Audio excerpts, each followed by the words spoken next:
Good evening, everyone. Sorry, I was on mute. And happy Friday.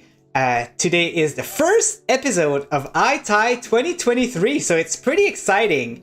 Now, today we are interviewing a very special guest, Clockwork Origins, and people who's been in the interview last year. So what happened is that there was a lot of technical difficulties back then. I had a lot of things happening for some reason, and so I had to remove the interview, and the developer gladly accepted to do another interview with me. So that is very nice of him. So it's very exciting. There's a lot of games. There's a couple of games coming from them, and there's still a lot of games that he's working on for patches and stuff like that on the current game. So there's a lot of stuff to talk about today. But before we get there, let's go ahead and check on who's in the chat. So I've asked if anybody was excited, and Grennan says, I am. I just wishlist their CyberTD game after checking out their website. That is awesome. Maybe we can scratch some more information about the game today. Let's see if we can get that. Are you with me, Grennan? Maybe we can try to do that. But we've got some exciting news also about Xeres Arena, which is a game coming out on them. But we'll get to that later. And then we've got Four Scars Gaming. Hello, my friend, to the stream. Glad to see you here. My partner in crime when we were doing Stadium Connect North with interview. I'm so happy to see you here, John. Welcome. Now, before I start again, I just want to let you guys know that I'm doing a giveaway. 2 giveaways, actually. So I'm giving away a copy of Elemental War 2 and Xeres Infinite on Steam. And this is all thanks to the Clockwork Origins developer. They accepted to give me keys. So, I'm very grateful for them and thank you for that. All right. So without further ado, let's go ahead and introduce our guest of today. And it is none other than, oh man, you know what? There you go. None other than Mr. Daniel Bonrath. Welcome, my friend. How are you doing today?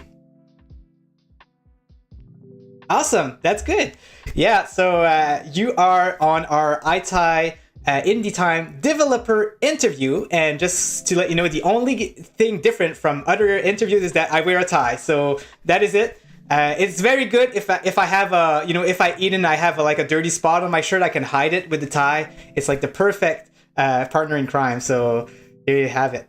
So Daniel, how was your holidays? Have you been pretty busy? So I can relax and finally not work, because usually I also work on the weekends and everything. So yeah, the busy life of a developer, right? So I've heard. So that's amazing. And now, are you back at work fully full time? Are you back from the holidays? Yes. Oh, that's awesome. Yeah. So I've seen you've put a newsletter this month. So yeah, obviously there's been a lot of stuff happening, and that's a lot that we'll be talking about today. Now, let's start from the beginning. For people who doesn't know you, who doesn't know Clockwork Origins, can you tell us a little bit, of the history of Clockwork Origins, how it all started, and what is it exactly? Well, actually, it started around 2004, something around Eastern time. When I saw some Gothic modification. And I really liked it, and thought, wow, that's made by fans, and I wanted to do that myself. And then I started to learn modding myself, founded a Gothic modding team, met my current co-founder, Sebastian, during the time. And yeah, we developed several different mods, including Elemental War as a tower defense mod in Gothic. And yeah, at some point we moved together to go to the university. I studied computer science, so got more programming background, and yeah, worked on an own game engine. And then at some point decided to switch to Unity to actually realize a game. Yeah, and then Clockwork Origins was born, and our first game, Elemental War. And from there on, yeah, you. That is very nice. So I'm happy to hear that Elemental War was your first game. I wasn't sure, because Xeres Infinite and Elemental War, I feel like they were released around the same time. So it's I'm learning today that Elemental War was the first game that you guys did. So you mentioned that you've got Sebastian who's working with you. So up until now, you guys are only 2 developers working on these games, right? Well, it's a little difficult to answer, because we work together with freelancers for different parts. Like the music and sound design is outsourced. I work closely together with a graphics artist who's working with me since 2016, I think. Oh, wow. He's involved in all our projects, and he made the same evolution in the skill set like I did. So you see in every game we do that not only the gameplay and such things improve, but also the graphics do major steps. from the real or the core team, it's Sebastian and me, and mostly me because I'm doing almost everything. And Sebastian has another company on the side and only works 10% for Clockwork. Oh, so he has not that much time. But now that we do some payouts for us, he works a little more for us. Of course, all comes the money. Yeah, of course. And he's doing the marketing or parts of the marketing, and now he is pretty busy doing some connection stuff and job offerings. So he manages that. We will talk about that later, I guess. Yeah. Well, you know what? Let's talk about it now. So I was reading the news today. This week actually, about Clockwork Origins, and looks like you're hiring, which is pretty amazing, especially for an indie developer team. So tell us more about that. Yeah, we finally have the capabilities to hire people, which is good because we can do bigger projects, and it's good because I have less to do then, or can at least shift some parts of my work to someone else. We are looking for some game dev who helps me directly by realizing our game projects, especially for Xeres Arena, which will be the next big project, and someone to help with marketing. Because, as I said, Sebastian only has 4 hours a week, which isn't really much to do marketing. And I do it on the side as well, like trying to tweet every day, but it's so much you can do. We definitely need help there with creating content, going to conventions and everything. So we are looking for someone who can help us there as well. Interesting. So maybe if we ever have another interview, maybe I'll be interviewing the marketing guy, right? And maybe not you, as you're already very busy, right? So we do appreciate you taking your time today and doing that. No, that's very exciting. So the next developer will mostly be working on Xeres Arena, which is pretty cool. Are you looking for an experienced developer, or are you looking for someone who just started out routine development? Of course, the more experience, the better for us. But as we can't afford to hire some senior, I guess we will get some newbie or someone with little experience. Yeah, I can understand that, and it's nice in a way because that way you can train them the way that you want to, right? Like they come out, they're like a fresh canvas, so you can basically do whatever you want. So in a way, it's good. In a way, it's going to take a lot more time to get them to where you want it to be, but it's going to be interesting. I'm very excited. I'm looking forward to how Clockwork Origins is going to grow, and I'll be following definitely the team and see how it is. Just a quick question randomly. Do you have like a Discord, or is that something that you plan on creating at some point to build up a community for your games?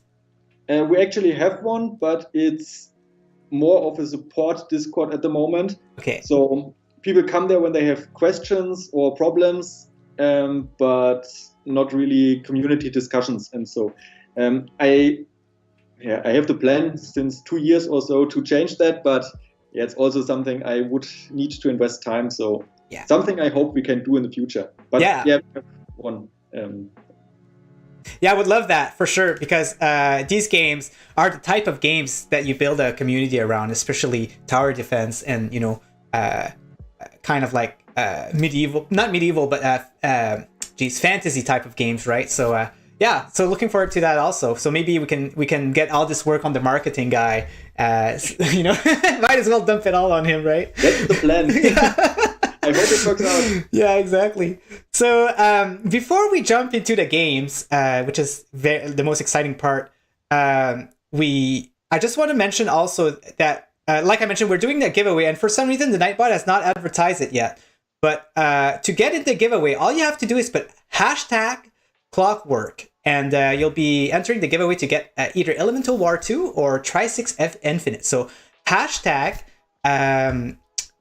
#Clockwork. So let me just put that here. To enter the giveaway,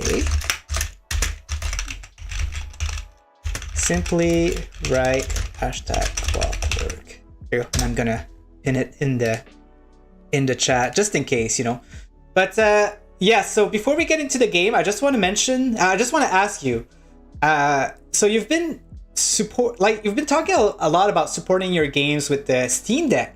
So how has that been going? Are all of the games currently supported on the Steam Deck? Are they all working well, or is there still some issues that you're working on? Yeah, I tested a lot during December, or Try 6 actually already in November. And all bugs I found on Steam Deck are solved. Oh. For Try 6 Infinite, the patch already is live on the default branch. So when you just download the game on Steam, it works fine on Steam Deck. For the two Elemental War games, it's on a separate branch, but will go live as planned, that it goes live in January. Oh wow! I didn't find any more issues, so I hope it's fine. If anyone finds an issue, report it to me, then I can fix it. Awesome. Yeah, you mentioned that like one of the most specific issue was the resolution, right? The resolution is different in Steam Deck, and so I'm glad to see that you got that fix and you know, the UI all properly placed. Man, I wish I had a Steam Deck because it would be pretty cool games to play on there. Maybe we'll ask John to get to try them and see if they work well. All right, so yeah. Sorry, go ahead. Impressed how powerful the Steam Deck is. Yeah, exactly, right? It's a bit like the Switch, but it's so much more powerful than the Switch. That's insane. Yeah, something, you know, the Switch is very cool. You know, a lot of game came on it, but as the technology advanced, it's hard for developers to get their games on there because the power is just not there anymore. So you have to like cut down on a lot of stuff, and games just is not looking as good as they used to. They have to, you know, cut out on frames per second, on shading, on a lot of stuff. So I can understand it. Is there any games right now on the Switch, or is there any plan on putting them on there? Try 6 Infinite is actually available on Switch. Nice. And it's not announced, but I'm working on an Elemental War 2 port for the Switch, and that's where I realized how weak it is, because on the Steam Deck I started and it used my settings from the PC, so it used the Ultra settings, and it just ran with, I don't know, it was fluent and enabled the FPS tracker then. It was on one of the less demanding maps, but it worked there with, I think, 60 FPS. And on Switch, even on lowest settings, and even with lowest settings, because I optimized some stuff there, it still drops below the 30, and that's crazy. Yeah, got to work on that. Well, hopefully you can do some magic and make it happen, because one thing with the Switch that's better with others is that it's portable, but you can have a sleep mode, right? So you don't need to close your game. You can just go ahead and sleep it and go wherever you want. Even though Elemental War, I know, has like a feature where you can save whenever, like on any wave, but it's still a nice feature for people to have. So we started talking about the games already. There's a lot of games, like I mentioned, a lot of game release that are still being worked on, and then there's a couple of games that are going out. So about that, it's very interesting with Clockwork Origins is that they don't drop support on any of their games that they're releasing. So I think in today's in this month's newsletters, we still see some stuff about about the Elemental War. So it was just a simple update, just saying that you're still that last month you've did some Steam Deck optimization, but still it's crazy that you're still, you know, going to do that support on all of your games. So guys, if you want to keep a lookout on all of their games, everything that they do, just go on their website, and they have just a monthly newsletter where they keep us up to date with all of their games. So now, without further ado, let's talk about your games. So the first thing that you mentioned was that you were working on a mod for Gothic 2. So there's something that you worked on, which is Spine, but it's not a mod. Can you tell us a little bit about first about Gothic 2, and then about what Spine is for Gothic 2? Yeah, so Gothic 2, some of you might know, but it's more popular in Germany and Eastern Europe, not so much in US and Canada. Is a German RPG. And yeah, it's a typical fantasy RPG with orcs and monsters and everything, and sword fighting and bows and magic. And yeah, it was one of the first big games, the first RPG I played, and it really sucked me in back then. And yeah, I loved it, and actually still play it often, or the mods for it at the moment. And yeah, that's why Clockwork Origins will move towards RPGs in the future, because they are our roots. And yeah, and that's also how I met Sebastian, actually, and it was the best thing that could happen to me, I would say. We created one big mod together that's called Xeres Return. A little tricky in English.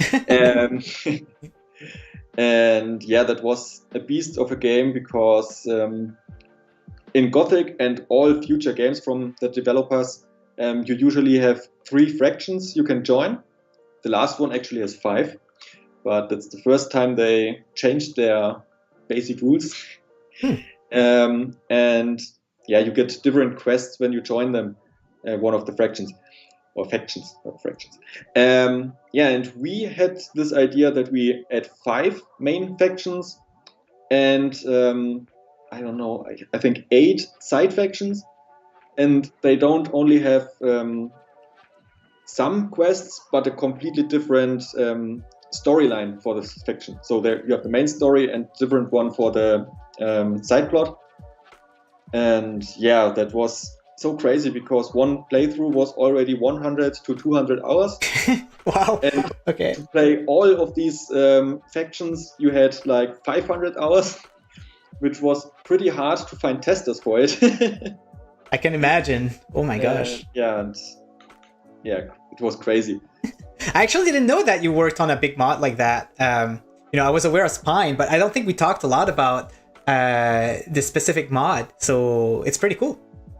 Yeah, it was actually released 2017, I think. And oh my from gosh. time to time, when I find time for it, it was started in 2005 and released in 2017, with some breaks in between, because during university time I lost my motivation to work on the mod, because I learned real programming, worked on the game engine, worked on Elemental One. But at some point I said, the mod is almost complete. It still contains some bugs and some plot holes and everything. I fixed most of the bugs, at least the most critical ones, and then just wanted to get it out so the community can play it. And when I find time for it, I still try to fix more bugs. And I also got from the many fans we have new quests and everything to integrate. And I hope I find time for it. Because it's free, right? It's hard to you have to basically do it when you feel like it, right? So I can understand that. And when I have this choice, do I work on on something that gives money, or yeah, it's crazy, because some people don't understand it. When I think it was during the Elemental War 1 or Tri-6 Infinite trailer on our YouTube channel, the first comment was from some of our Gothic community, who said, yeah, it's nice, but why don't you develop a new mod? Because the mod doesn't bring any money, and I need money to live. So, pretty straight up answer. Yeah, I like that. Yeah. And so now, about Spine, does that has anything to do with your mod? Is that something that you integrated in? Yes and no. Okay. So Spine actually is a mod management tool. So you can imagine it like Steam, just for Gothic mods. So you have a big database with most of the mods released, or mods and graphics patches and everything in the Gothic 1 and Gothic 2 area. You can download it with one click and then have a library like in Steam, and you can launch each mod there for the Gothic versions you own. And one of the special features, besides this easy way to patch and download mods, is that you can configure different patches for different mods. So the old workflow, there already was this Gothic starter to play mods, but when you installed one graphics patch that is not compatible with each mod you have installed, you had to manually delete files and such. Oh, wow. And here in Spine, you check one checkbox and you don't check it for another one, and then the patch is applied for this one mod and not for the other. So that makes this whole workflow super easy. And there are also some mods that have special cases where you had to copy your complete Gothic folder so it doesn't interfere with other mods. And Spine handles all of that automatically, so it's super easy to use. And on top of that, I added some community features like achievements, scoreboards. What? So, nice.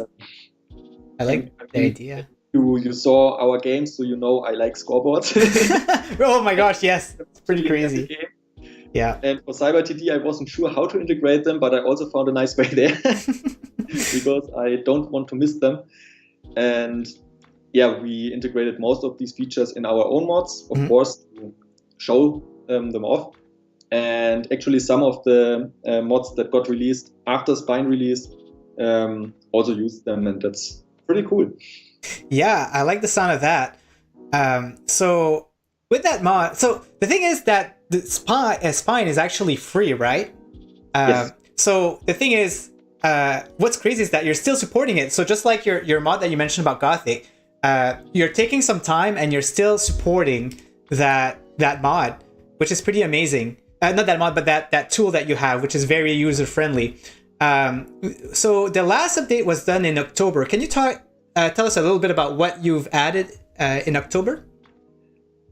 I would have to look it up. Oh yeah, no, but do you know like just one thing that you did, or just in general. So my basic idea is to do a monthly update of Spine when I find the time for it. Most of the time it works out. The last months were pretty stressful because, for example, end of October, I was at a convention with Elemental War 2, and I got informed of this opportunity in the second week of October, I think. So it was very short-handed and had to check that everything works, prepare flyers and everything. Yeah. So, pretty stressful. And then it went on like that. We talked about the Steam Deck updates. I did the one for Tri-6 Infinite, worked on the Elemental War ones, had to work on CyberTD. So yeah, it was crazy. Insane. So that's why no update was released since then. I fixed a few bugs, but it wasn't enough to justify a new patch. But in general, the idea is to still release monthly updates. I did that most of the time, or every month, except for the last two in 2022 and maybe also in 2021. And we'll still go on. There are still a few big features I want to tackle, and also the idea was to integrate more games with mod support. So like standalone games kind of thing for Gothic 2? Is that what you mean? By mod games? Yeah, other games like, basic example, Gothic 3. I get you. Okay, so more games. Okay, or yeah. Something like, I don't know, Oblivion. Yeah. Mods for it. Or, Elemental War, right? Would be a good place to put some mods in. That would be nice. Yeah. I could finally live my fantasy and maybe put some Pokemons in there that I could attack. So that would be pretty cool. Yeah. So we got a question in the chat. So Dem is asking, what platforms are game on? So there's 3 games out at the moment. Elemental 1, 2, and Tri-6 Infinite. Where can they find these games on? Okay. Elemental War 1 and 2 are both on Steam, Xbox, and PlayStation. Okay, nice. So the PlayStation 5 and Xbox Series upgrade for Elemental War 1 should be released in January. yeah, Elemental War 2 is still available on Stadia if you only bought it Right. for 12 more days. Yeah.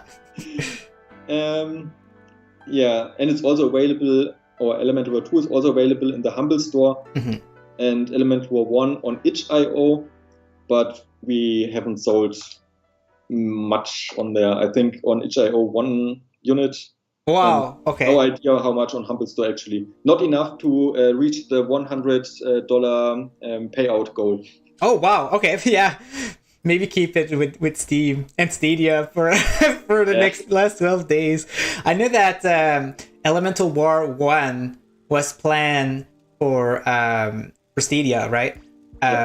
Is there anything interesting that you could tell us about it? Like, was it running well? What was there any different features or any kind of like any kind of, how can I say that, bad thing that happened that you had to fix during the development of the port?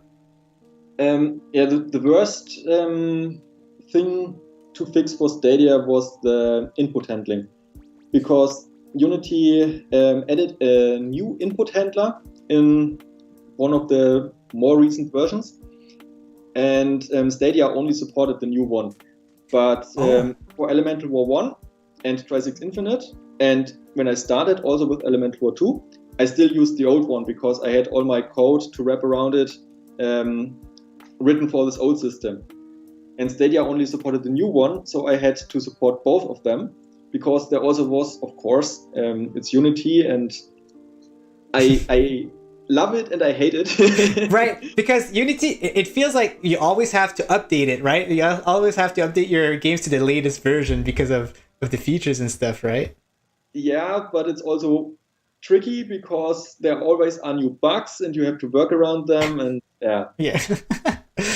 Oh man. Yeah, so in the end I had to support both of them, and that was pretty tricky. But I did most of the work for Elemental War 2, so I could just backport it to Tri-6 and Elemental War 1, so that wasn't that bad anymore. Okay.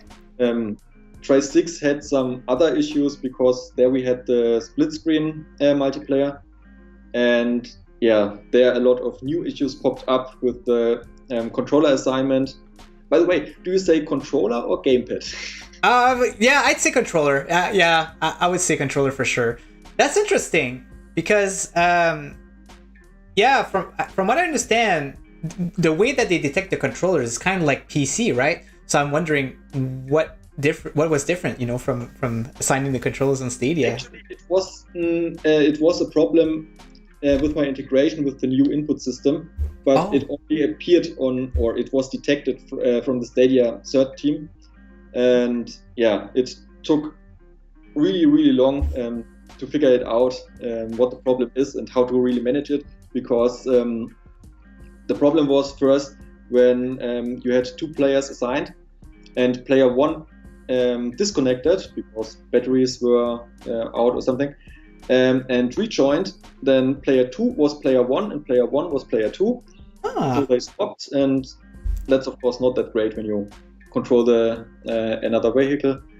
Or at some point it was possible that I think player 1 controlled player 1 and player 3.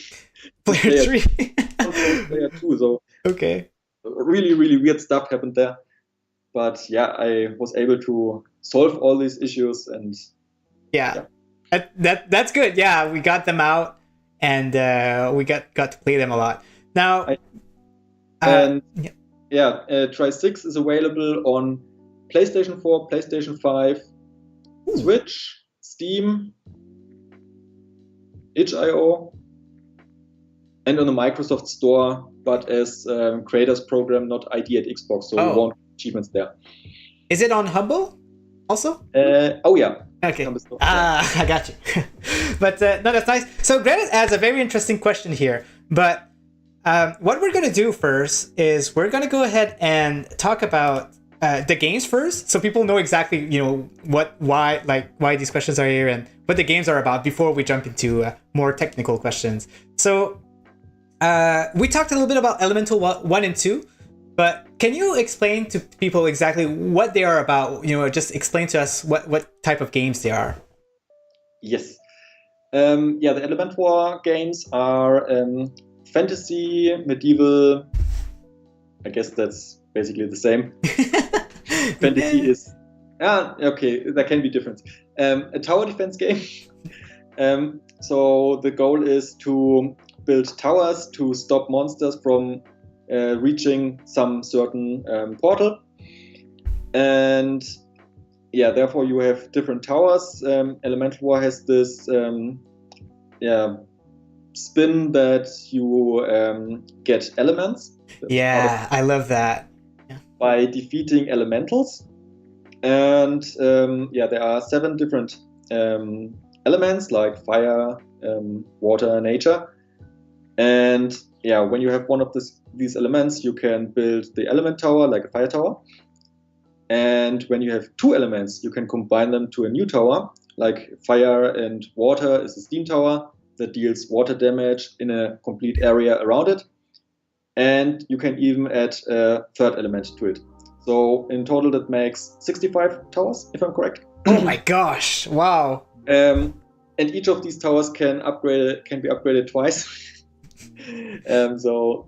Also fun to balance, by the way. Yeah, I was about to say that laugh seems a little mischievous. Yeah, seems like it must have taken a long time. I worked a lot with spreadsheets to get the basic values out, and then I tuned it by hand when I noticed this tower is a little special because it's not the plain formula from range, damage, and speed, but they also have special abilities like how do you balance some area tower or some global tower, or what is when they have some status like poison or something like that.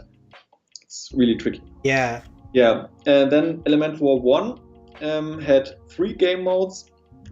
So some classic mode where you played, I think, 50 waves, and it was just monsters spawning in a fixed order, walking to the end portal, and you have to stop them. Then we had a survival mode, which was like the classic mode, but there were no breaks between the waves, and it only stopped when you had no lives left. And the hero mode, that's the one that was taken over to Element War 2. Basically everything except for the map layout was randomized. So the order of the monsters was randomized. Each monster wave had a special ability, like they could regenerate, heal others, had more protection, could teleport themselves. And also one unique spin we had is that you had items. So some are always hidden on the map, and some, or each elemental, which are the boss monsters every fifth wave, drop 1 item. Yeah. And these items worked like in a roguelite game.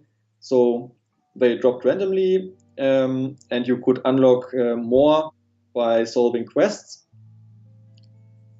And that could be everything. So we had 3 different categories, like active items, like some freeze on all monsters you could trigger from time to time. We had passive ones, like all towers are more powerful, get like 10% damage boost. And equipment, so you could equip an item to a tower and then it shot 2 projectiles instead of 1 and stuff like that. So we had a huge variety of items. And in Element War 2, because actually the problem was the default selection in Elemental War 1 was the classic mode, and most people started there and didn't even try the hero mode. Oh, okay. And the hero mode was our USP, our unique selling point. So we decided to focus completely on the hero mode in Elemental War 2 and extend it, add more features around it, add more items, more quests. And I personally think it was a good idea because I really like that decision or this gameplay aspect. And I didn't get a chance to play the first one, but the second one as soon as I jump in the campaign, which I'm assuming is hero mode, I really enjoy it because that's what I like about games, right? The progression, knowing that after 80 waves, you're finishing that level and you're jumping on another level, and you know that you can finish the game, and then everything else is just an extra. The high scores, the weekly challenges, and everything else that I can't think. So, Elemental War was the first one was released in 2018. So it's been 4 years, and you've already, released another Elemental War 2. You worked on them. Now they're compatible with Steam Deck. You're trying to get Elemental War 2 on the Switch. So much stuff. But there's something on the January news that you've mentioned. And let me just read it. You say... after that, so you've explained a little bit of Elemental War 2, and then you said after that, or actually on the side, we're working on something special that we can't announce yet, but hopefully we will be able soon. So are you able to give us maybe a little bit of a hint about that, or That's actually the Switch version. Oh, is it? Okay, awesome. No, that's good. And I don't want to officially announce it because I'm 100% sure that I reach our performance goals there. Yeah. That's why I don't want to put it in the announcement. In the news. I told you now, and everybody can see it. Yeah. But it's nicer to reveal in such an interview than just in a blog post. Yeah. Okay, well, no, that's good. That's very exciting, and I did show my excitement when you said it because I really hope you can make it happen. It will definitely be a buy for me because tower defense. This is just the type of games that I feel like that you want to play portably, right? You don't want to sit and just play. I feel like it's just something to play when you're on a bus or when you're doing anything. So I think it's great. I hope that it can happen. And I know also that Elemental War was inspired by Gothic, right? Like just the world that you've built in. Is that what I understood from that? Yeah, not really. Or okay. Some parts. Element War 2, the maps are a little oriented on Gothic, or let's say the kind the maps are built. So with hidden secrets and little stories on the maps. Most people won't recognize it, but we have some pieces you can find there.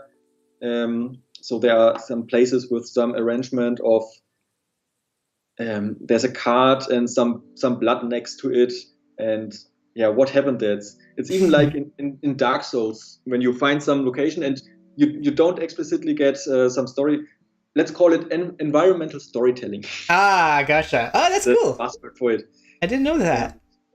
That's what inspired or what comes from Gothic there. Okay. And of course the quests and such things. Mm-hmm. But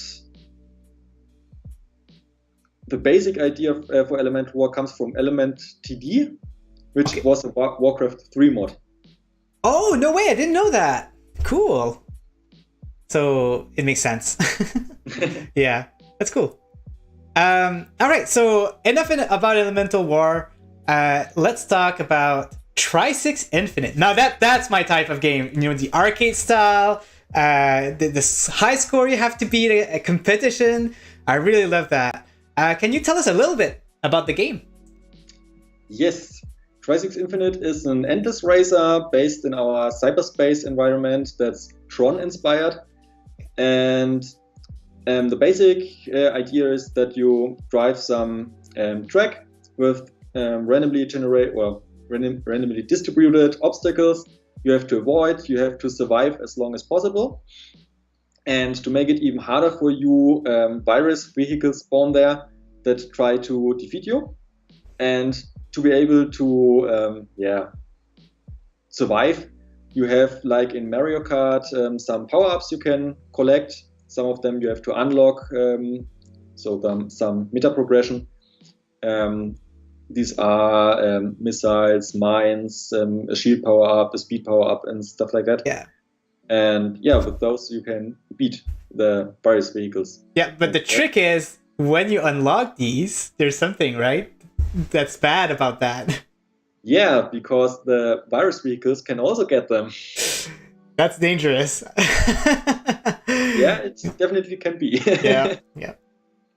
Awesome. So, so what I've heard recently is you decided to release the soundtrack of the game on Steam for free for anybody to experience. And this is a soundtrack that I really enjoy. I was actually hoping to get it. And I've actually downloaded it on my PC, and sometimes I listen to it. It's only three tracks, and it's only like 7 or 8 minutes, but still, I'm enjoying it to the max. So, what made you do the decision to release that soundtrack free for everybody? Actually, it started with someone on our Discord asking if we have plans to release the soundtrack. I need to go on that Discord. Yeah. Yes, sure. I'm very active there. So if you have a question or some idea or feedback, always share it. Especially Tri-6 Infinite is a good point at the moment because we are still in the concept phase of Tri-6 Arena. So if you have feedback from Tri-6 Infinite, it's a good time for us to think about it or maybe integrate it in the future. Awesome. Yeah, and then, as you said, it's just three tracks. Yeah. It's late in Germany. It's already 11 p.m. Oh yeah, understandable for sure. Yeah. Yeah, it's just three tracks. Oh my gosh. Yes, 3 tracks. Less than 4 tracks. Yeah. And it didn't make sense to sell it, and we thought it's nice for the fans that like it, and we also really like it to provide it. And yes, Steam DLC was the easiest way for us. Maybe I will also upload it to SoundCloud in the future, or maybe Spotify, but I haven't looked into that. So we have more ways because not everybody has a Steam account. But yeah, it's just some service for the people that like the soundtrack. And nice. Yeah, I like the sound of that. That's really nice of you to just get it out like that. Even if you just charge $1, but you just went ahead and put it all for free. So it's really appreciated. So Tri-6 Infinite was released on Stadia, but I was wondering what kind of reception did you get out of the game? Before Stadia, actually not that much. Okay. So it was first released Steam only, and that failed pretty hard. Oh wow! To say it like that. So we still made, I think, less than $600 there. Oh my gosh! Okay. Yeah. It was really, really bad because I decided to launch it on my birthday. Okay. And I sat there and pressed F5 all the time if there's a new sale, and it was a disaster. Oh man. Really frustrating. Yeah. And yeah, afterwards we launched it on Switch, and there it was very, very successful, in our terms at least. And also PlayStation worked out pretty good. So nice. It broke even there, I think. Just to be clear, so you released it day one on Stadia Pro, right?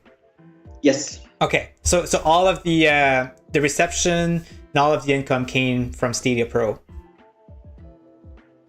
Or I mean, you could still buy it, right? But yeah, you could buy it, but actually just a few people bought it. Mm-hmm. So it was way less than Element War 2. Okay. But the player numbers from Stadia Pro were insane. Nice. So I don't know,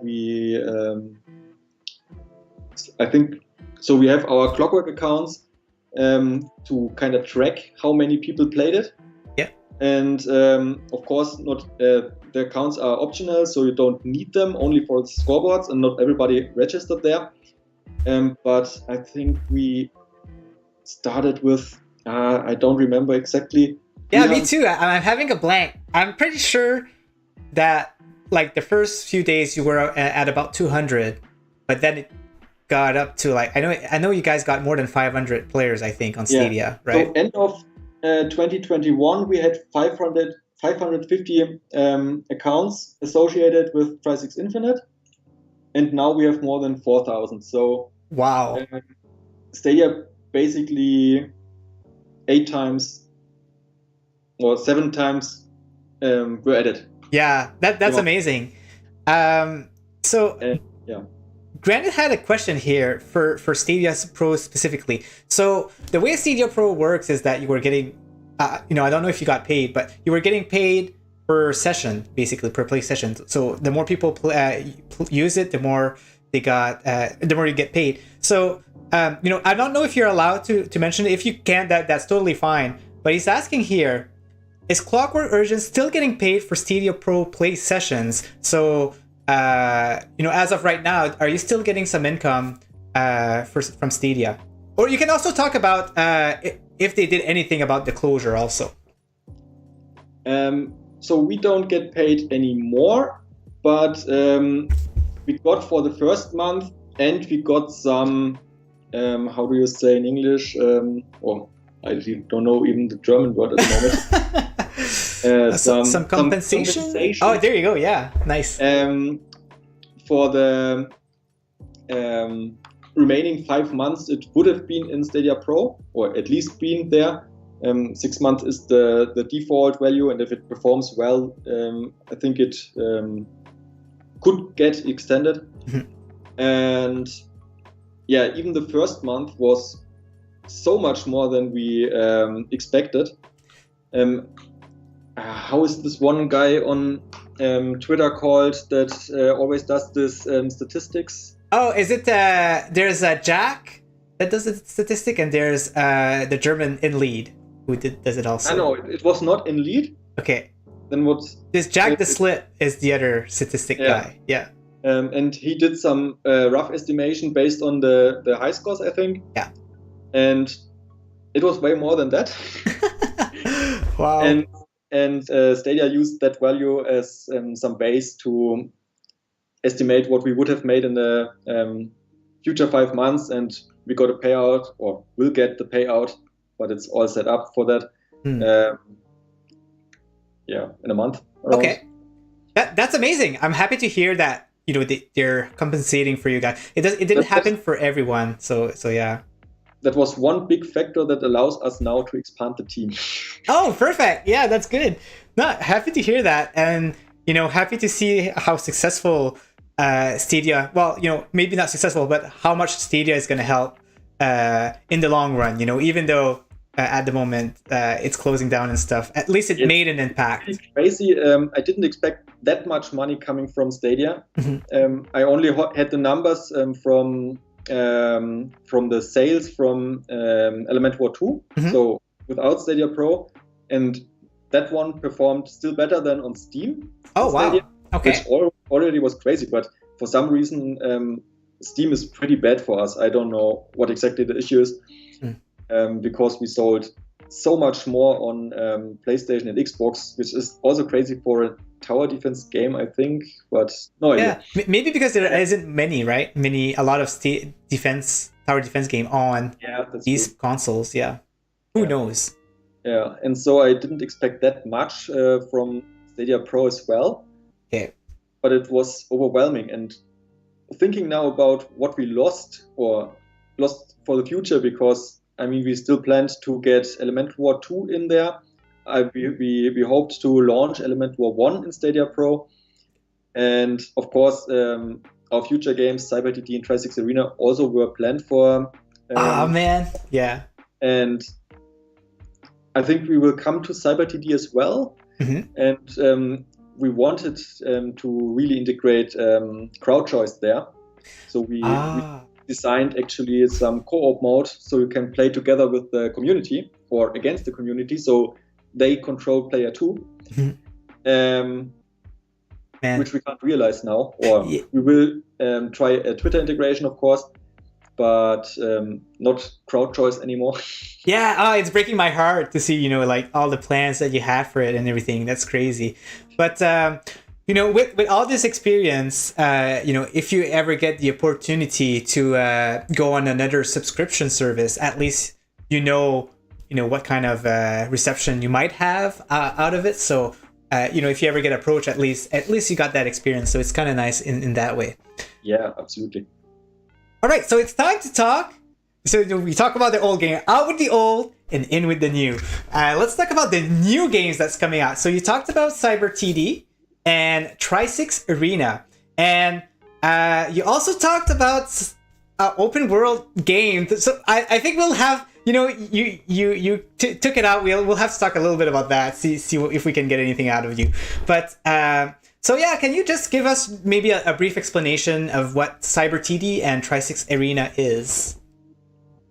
Yeah, CyberTD is a turn-based roguelite tower defense. It's inspired by Slay the Spire, core defense, and tower. I don't know how to spell it. It's a crazy name. Okay. So it's a tower defense game.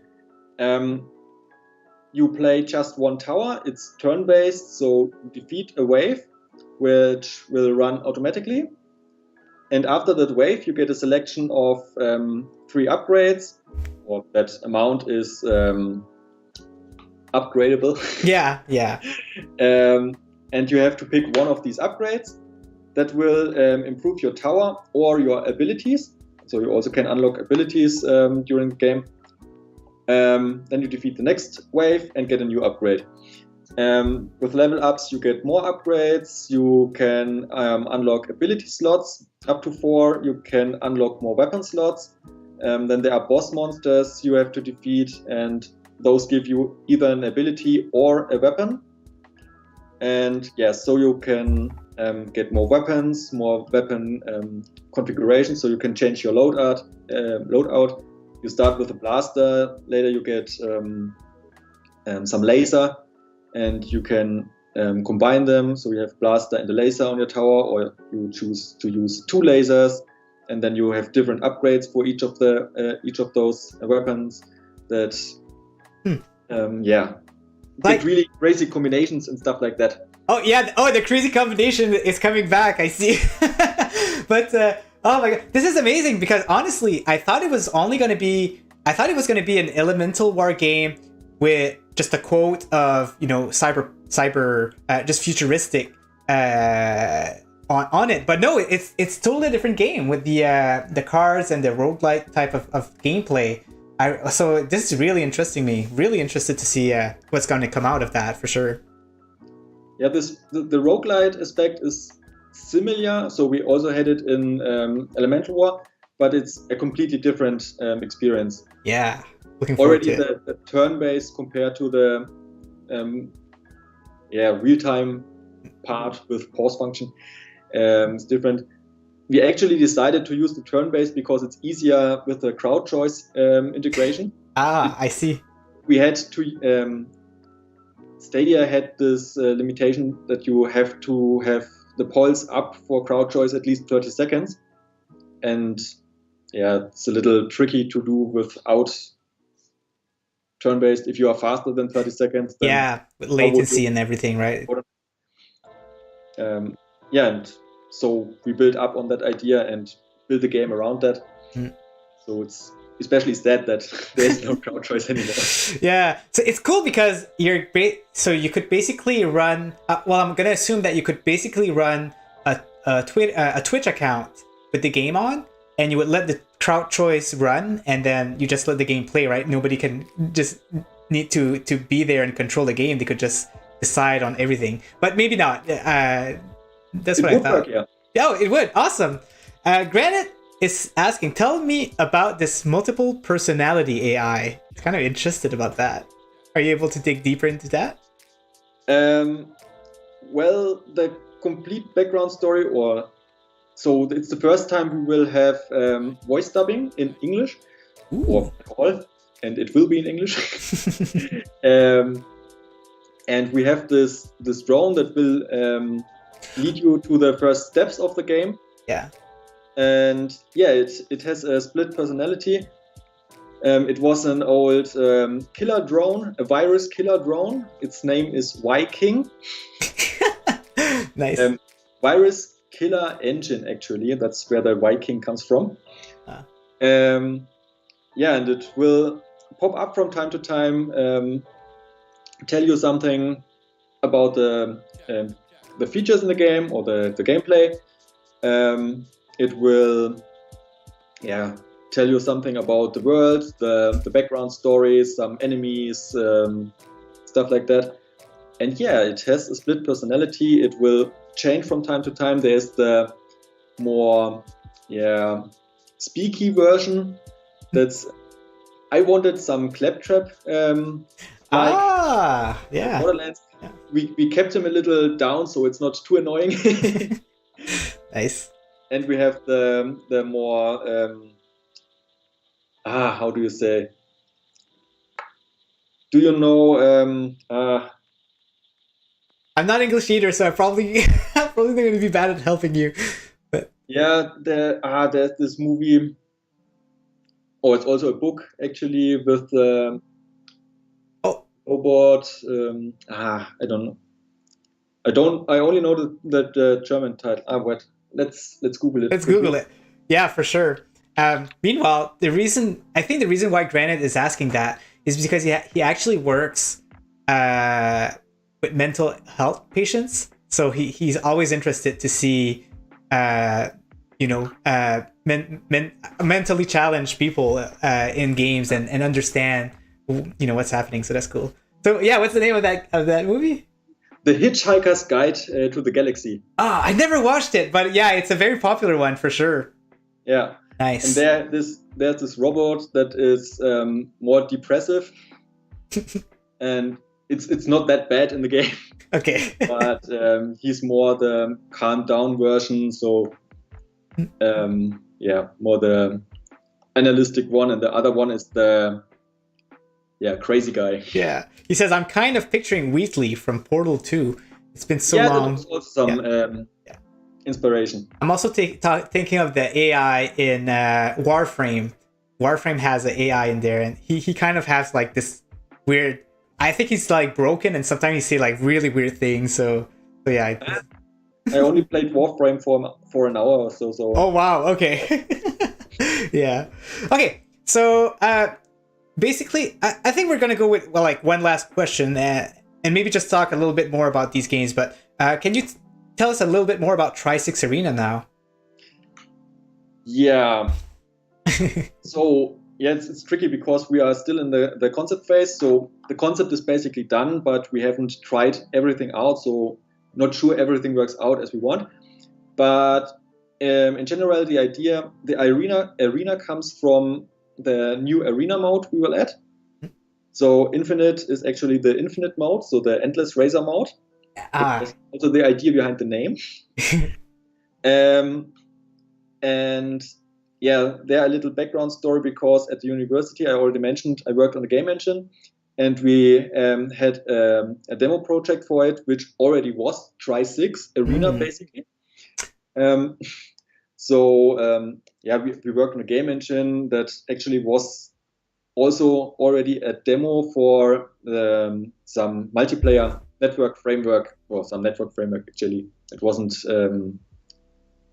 only for games, it was a general purpose network framework. The game was then the demo for the engine that was the demo for the network framework. So we had this arena mode for Tri-6. You already were able to drive around with the bike. Like in Tron, you had some light wall behind you. And that's also one of the things I want to try for Arena, so you can enable that. Actually, I want to make the multiplayer modes or the gameplay or the games configurable, so you can adjust things. So like, I don't want to play with the walls, so I disable them. I want to play with with certain power-ups, because for some reason some people didn't like the movement inversion. I don't know why. So you can disable them.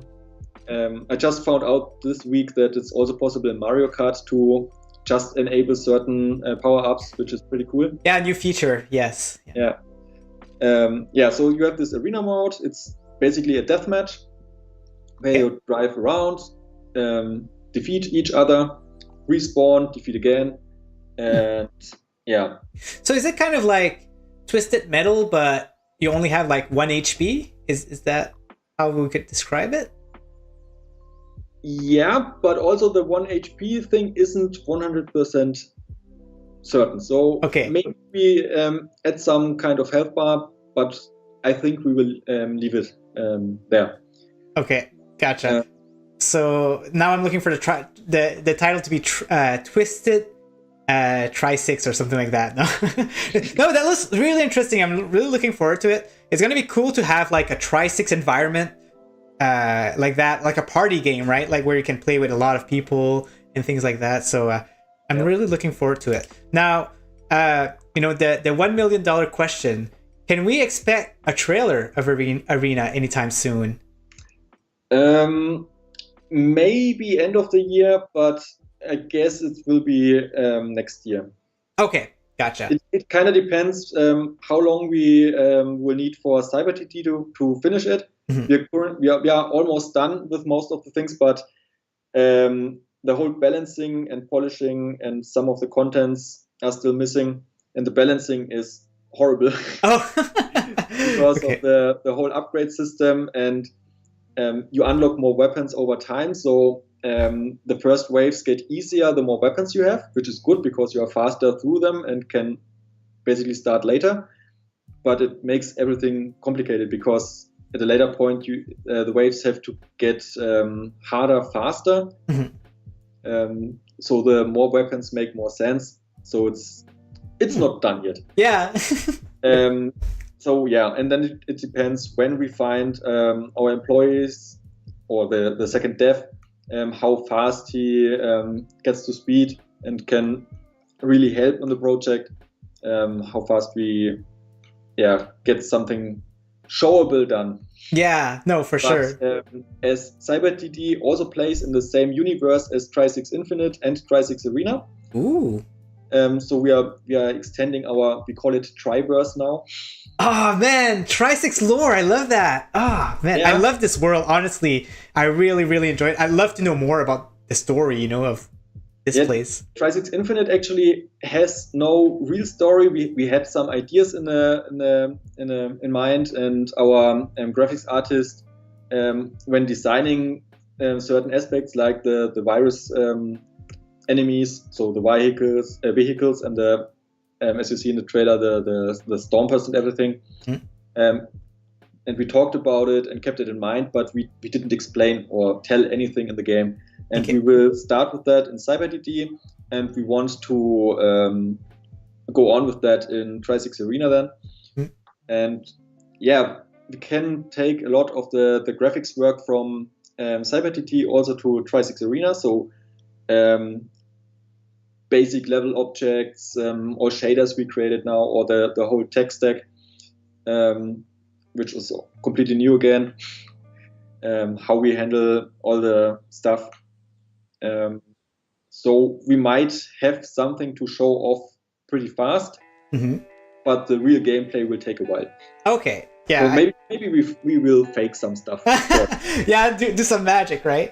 Well, as the German would say, ich bin richtig Eis auf Tri-6 Arena. So there you go. I don't know if that makes sense, but yeah, there you go. Awesome. All right, thank you so much for coming here, Daniel, for taking some time. I know it's very late, so we'll end it there. We'll do the giveaway.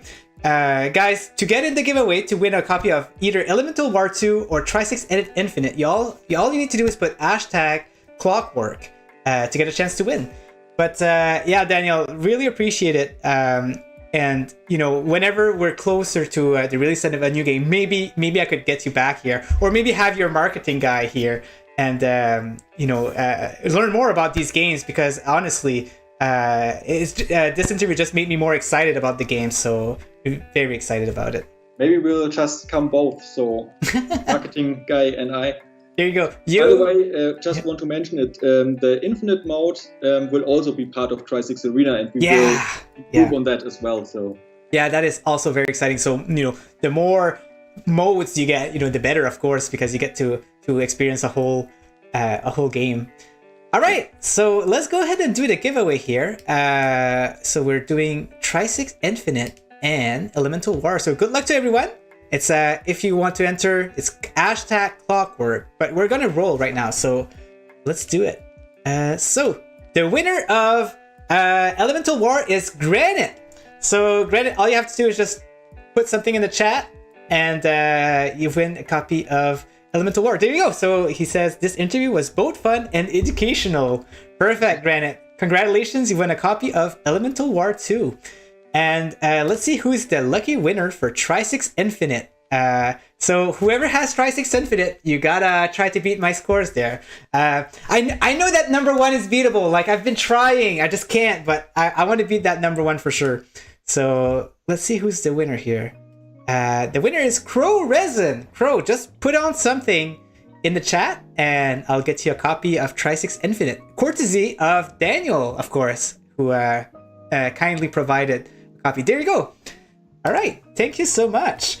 Perfect. So with that said, guys, keep a lookout for every Friday. I'm still working on getting an interview next Friday, but after that I've got like 3 other interviews booked. So hopefully you guys enjoy these interviews, and I'll be back again.